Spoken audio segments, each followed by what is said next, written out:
தனா மாமாயா. தனா கதிர் வெளியில போயிருக்கா. அதான் எங்க போயிருக்கான்? எங்க போறேன்னு சொல்லிட்டு போகல. ஏன் எங்க போனாலும் அவன் உன்கிட்ட சொல்லிட்டு போறது இல்லையா? நீ அன்னைக்கு ஒரு நாள் சொன்ன இல்லையா, கதிர் எதையோ எப்பவும் தனியா யோசிச்சுக்கிட்டு இருக்கான்னு. அவனோட பேச்சு, அவனோட நடவடிக்கை எல்லாமே எல்லாமே ஒரு மாதிரி குழப்பமா இருக்குன்னு. இப்போ நானும் அததான் ஃபீல் பண்றேன். இஷ்டத்துக்கு வெளியில போறான் வரான். இத்தனைக்கும் வீட்லயும் ஹோட்டல்லயும் நான் அவன் கூட தான் இருக்கேன். என்னால அவனை புரிஞ்சுக்கவே முடியல.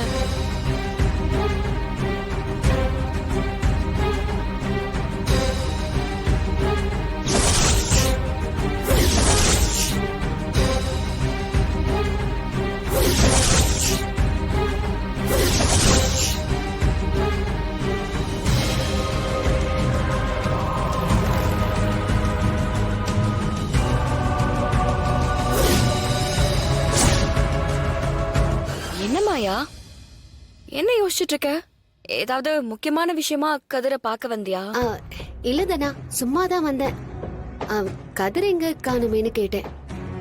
பொதுவா இந்த டைம்ல வீட்ல தானே இருப்பான், அதான் கேட்டேன். கதிருக்கு ஏதோ டென்ஷன் இருக்கு. அந்த புவனாவால ஏதாவது பிரச்சனை வந்துகிட்டே இருக்கு. காசு, கடன், வீட்டு பத்திரம், அது இதுன்னு எதையாவது போட்டு யோசிச்சுக்கிட்டே இருக்கான். அதனாலதான் நானும் அவன் எங்க போறான் என்ன பண்றான்னு கேட்டு தொந்தரவு பண்ண வேண்டான்னு அமைதியா இருக்கேன். அப்படிலாம் இல்ல தனா, எங்க போற எப்ப வரேன்னா நீ கேட்கணும். நீ கேட்டாதான் அவன் பதில் சொல்லுவான்.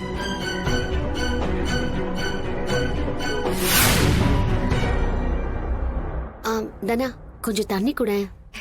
லெமன் இருக்கு, ஜூஸே போட்டு தரேன் இரு.